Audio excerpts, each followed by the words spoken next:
Super Internets, and welcome to this video of automation in 1965. Why 1965? Because I'm going to attempt to build a successor to a vehicle I built in 1955, which really could have been a lot better. So, I'm I would say giving myself another chance, but it's a completely different year with a different set of scenarios applying to that year because of it.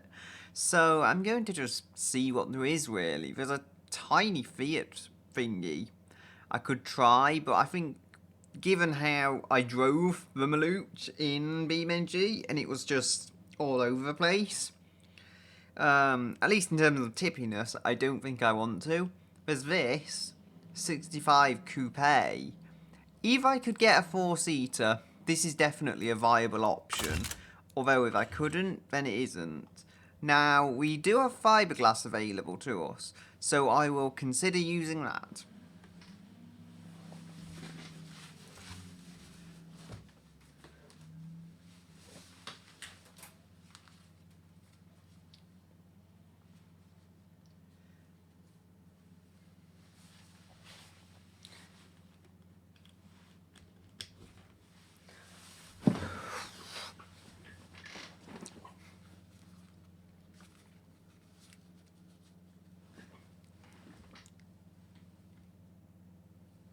I will also consider putting some headphones... No.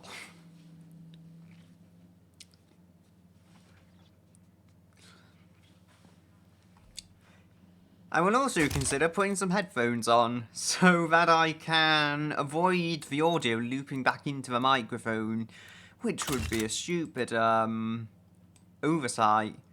Yeah, fiberglass is light, basically. Not quite as light as carbon fiber, but that doesn't exist yet, so what are you going to do? We could go with a space frame, I think, but again, I think it's just a bit too advanced for not enough gain. We can go with galvanized steel, should be all we need. We shouldn't need corrosion resistant, although we could put it on. I don't think there's going to be any demand for corrosion protection anyway, so we're already going above and beyond what the consumer will be demanding.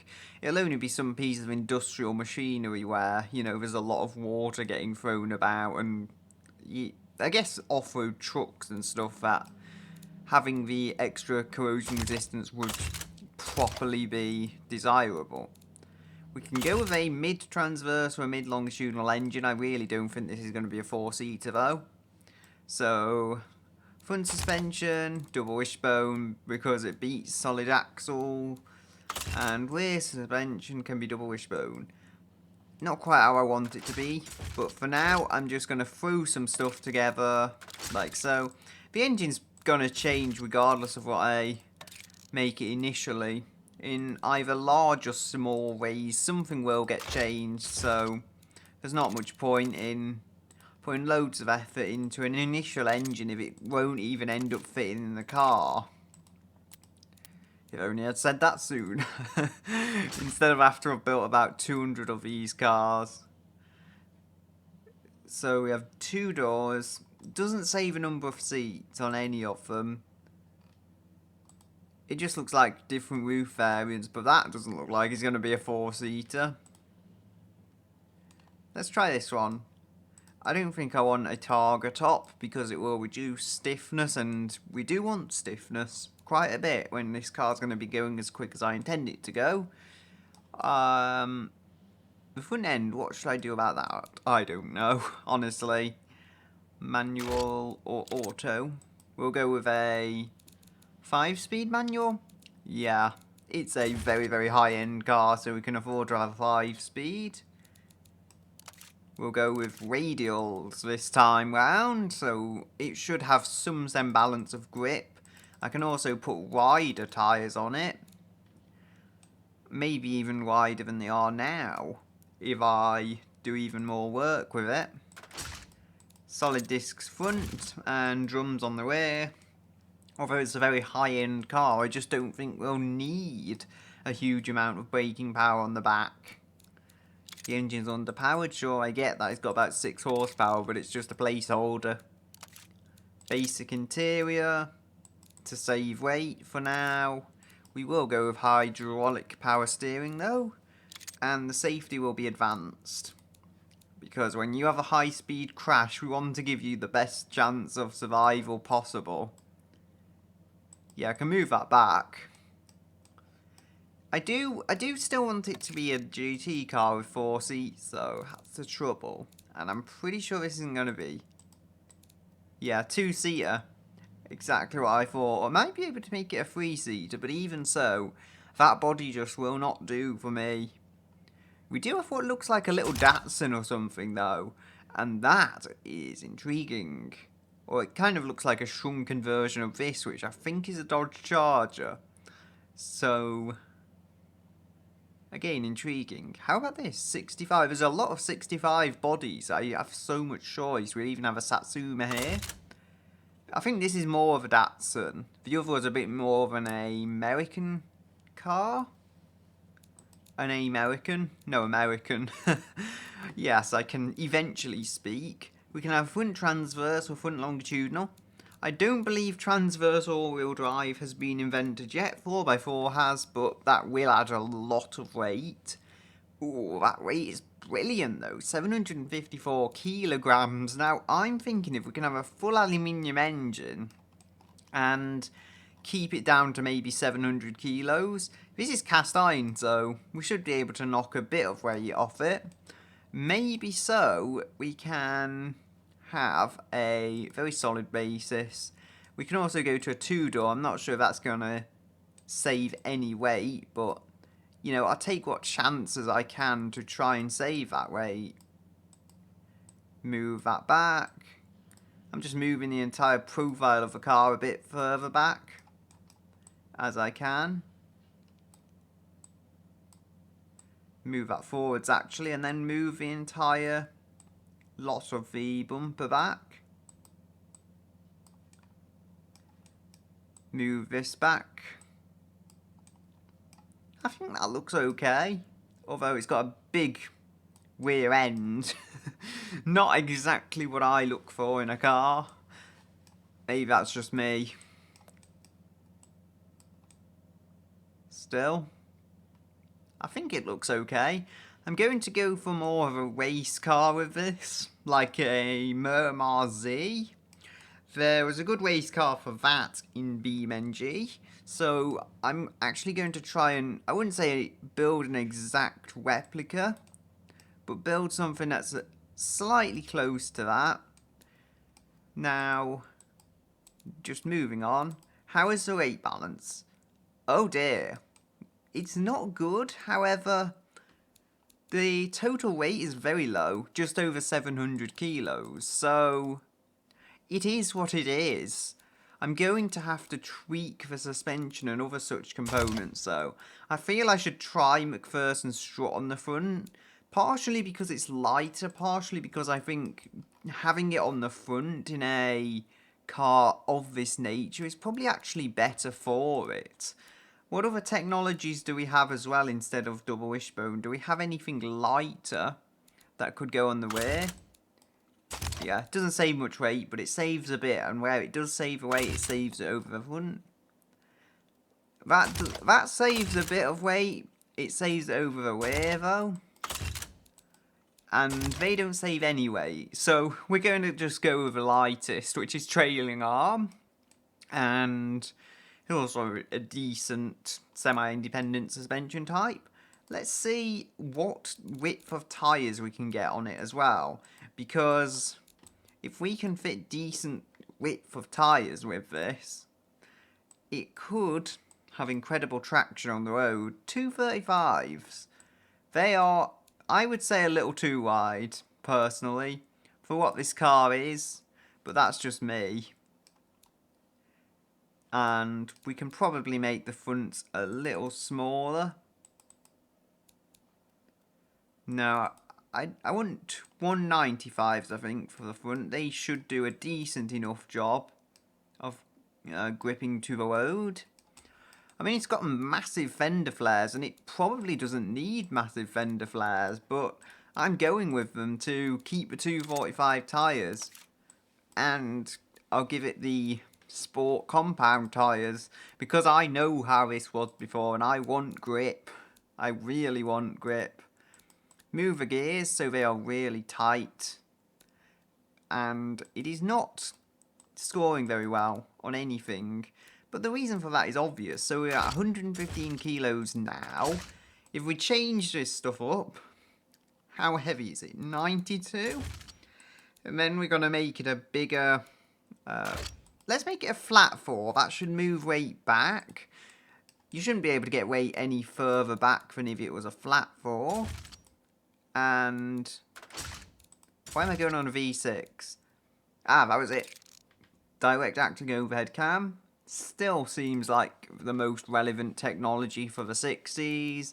Might be able to have dual overhead cam with 2 valve per cylinder, being a supercar of the time. I don't really want that though, because it seems the gain is going to be relatively small for a lot of complexity. Now, how heavy is this? 115. So it's about the same as the old cast iron push rod inline 3 I had. Only being a 2-cylinder long engine, the weight should move back a little, despite the fact. It's just my guess though. If I stick 4-barrel carbs on, twin 4-barrel carbs even, the weight jumps up, so who knows for certain. I'm not going with eco on this. I am going to build a high-speed beast out of it. And the only real way I can see of doing that is going to be pushing more air out the engine. Right, so again.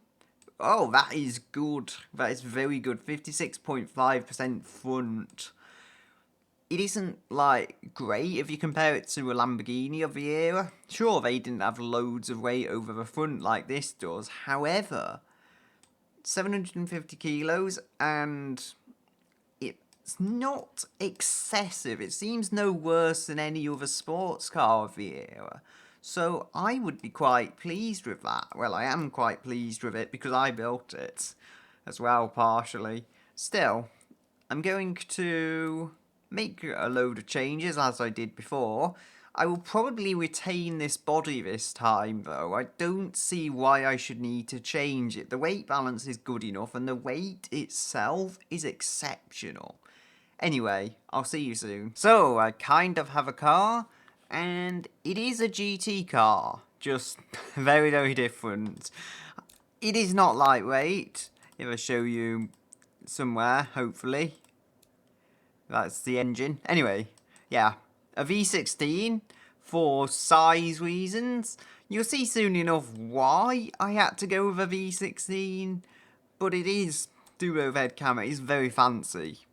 And it's got a very long stroke as well.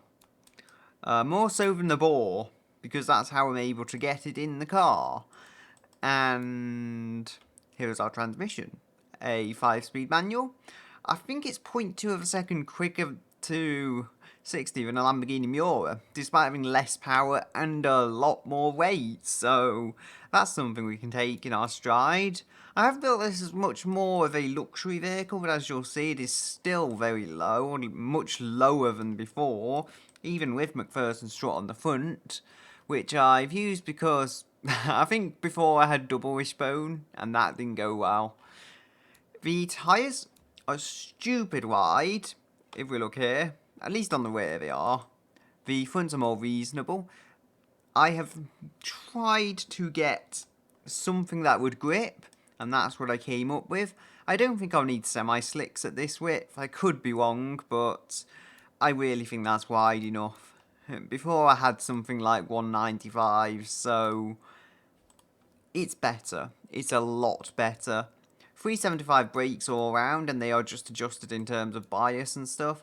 The pad type is not the best for comfort, as the class would want.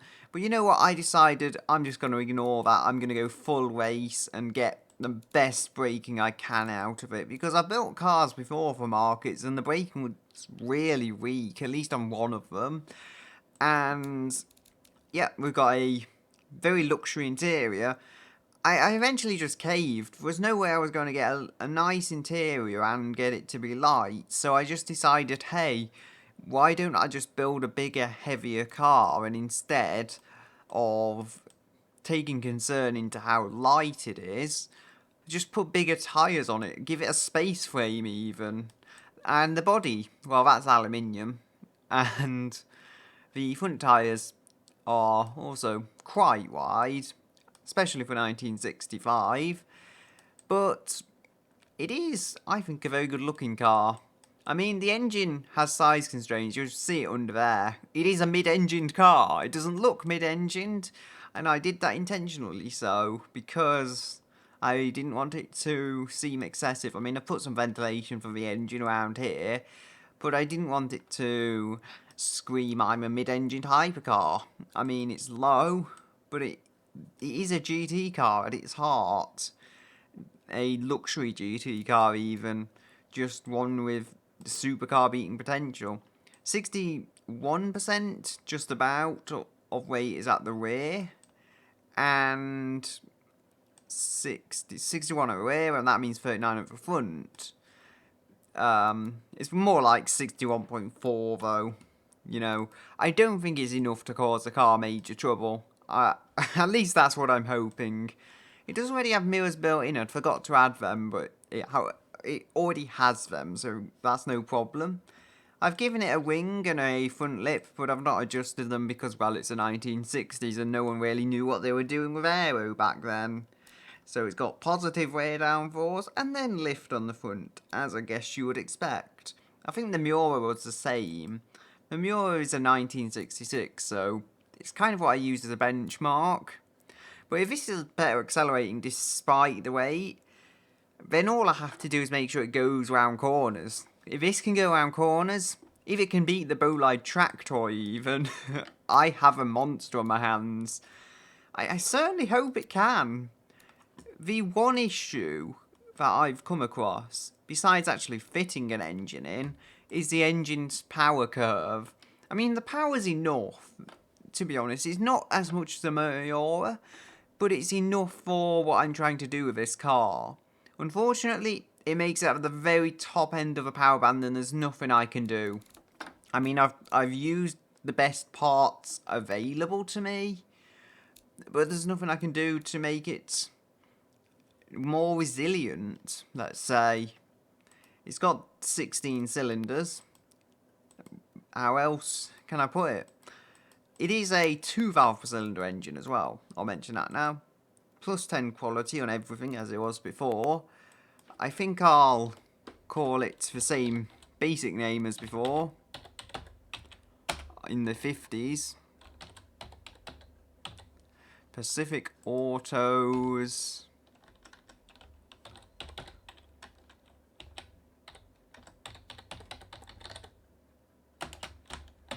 Yes, this is our new top-end car.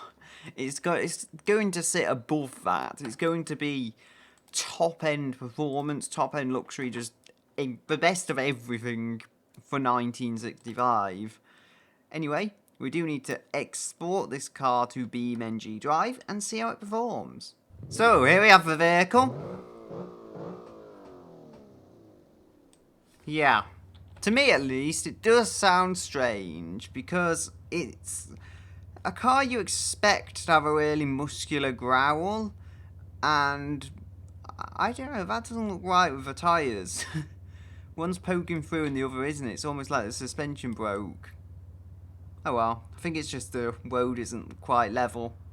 Anyway, we do need to get going. Just show you the rear lights. So, I'll start. There we go. So far, very good off the line. Unlike its predecessor. I'm sorry I spoke too soon. Mind the hydro pneumatics are helping, which I did add. Whee bump. So, it might not be ideal, but it just feels like, I guess, you would expect a mid-engine vehicle to feel. Only it is soft, which hasn't proven to be a bad thing around this course. I mean, it proves that it can go over bumps, like so, without any concern. As I said, the hydro pneumatics will really help there. I obviously don't have ABS, but it doesn't feel like it needs it. Although it brakes straight, it's happy to just lock up and brake straight as opposed to sliding whenever I put any pressure on the brakes. And I like that. I do completely like that. That's why I tried to set it up like that about as much as I could. Now coming on here, I'm flooring it here, and it's just taking it. I don't know how I can be into this corner. Brakes, yeah. They were very nice and forgiving. I feel that I could be onto something. I'm not going full throttle or anything. Oh dear. I've managed to roll it. Okay, I wasn't quite expecting that to be the outcome. It did very well as well. The poor thing is limping along now. I don't know if it's okay or not. I can try and drive it, but I don't know if it's okay. No, something is wrong. Something is badly wrong. I'm going to try and get the hang of this though and get a quick third lap, despite the fact that it is completely abused and destroyed. I just relied too heavily on the suspension. I did at least get a very good first lap, but I don't want to end up having that as my only good lap. I think I've lost a wheel. Being rear-wheel drive, and I think having lost a front wheel, I can kind of live with it, but it is nowhere near the vehicle it was. Mind, it's still easier to drive than my previous attempt, and I guess that says something about how truly dreadful that could be to drive. I mean, this is lovely, there's just so much grip. Even in this state, there's so much grip available that it's no problem. I didn't quite intend to go in the pits. Thanks to a wall, that wasn't a quick lap anyway, so I don't feel too bad having thrown it away. Back onto the correct camera. Is this it? I don't know, the car is so bent out of shape. I feel like I've taken a very nice space frame hypercar and bananaed it. Oh dear. The shame. The shame I should feel for myself. No. I must keep pressing on. Jump! Oh, how did it deal with that? I wonder if I fixed it. Wouldn't that be funny, eh? If I actually made it better by abusing it some more. Full lock now to the left. I have to say, as far as a completely abused and beaten car should go, this is really not doing bad. Bouncing like a moonhawk there, sure, but again, that says how good the suspension was to begin with. If being completely destroyed, it'll handle like a moonhawk. Because the moonhawk is not a dreadful handling vehicle, it just doesn't handle as well as some more recent European competition, let's say. If you can even call those cars competition. Like the ETKs and whatnot. I'm somehow cornering with this, I don't even know how. Yeah, it's not going to be my quickest lap, I could just tell. Right, up to third. Now I'm going to just floor it and go. Well, better than the second lap.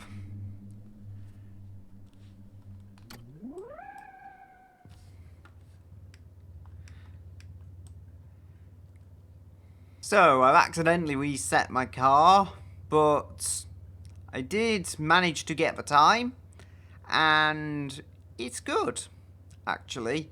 A 125, although this could have done better, remember. It's just that I stupidly pushed it too hard over the curbs. But the 125 time puts it above the I-Series V8, put it above the Mazda Cosmo. It's a proper sports car. It really is. Even if it's not the very quickest on the leaderboard, it's from 1965. Should we really expect it to be the quickest? Also beat the Peugeot 205, but then if it was getting beaten by Peugeot 205, even though that's a newer vehicle, it would be quite embarrassing. Let's be honest, it is a hypercar. Hypercar kind of luxury car, whatever. But it can also seat 4 people. I don't think the Mazda Cosmo can do that. So, with all being said and done, I'm going to leave it here for today. And as I say, had I not been stupid and messed it up, it could have gone even quicker. So, this vehicle has really impressed me beyond my own expectations. It's just, when you fly over the curbs, it does tend to transfer more of the strain and the stress to the suspension. I'll try and do something now in a similar way to what I did back then. Oh dear. I'm not a good driver, at least not in this camera mode. Seems like I'm doing a demolition derby now, the way I'm driving. This car doesn't deserve it. I mean, it's one of my nicest looking cars. It just doesn't deserve to be treated like this. But as you'll see, there is a lot of contact patch. And then you have these tyres moving all over the place, as they were when I was just driving, going through those tiny springs. And it's a lot for those tiny springs to try and hold up for. You see, I think it's bent the body up a bit. Or maybe it's just that shape, I don't know. Anyway, with all being said and done, goodbye, until another day.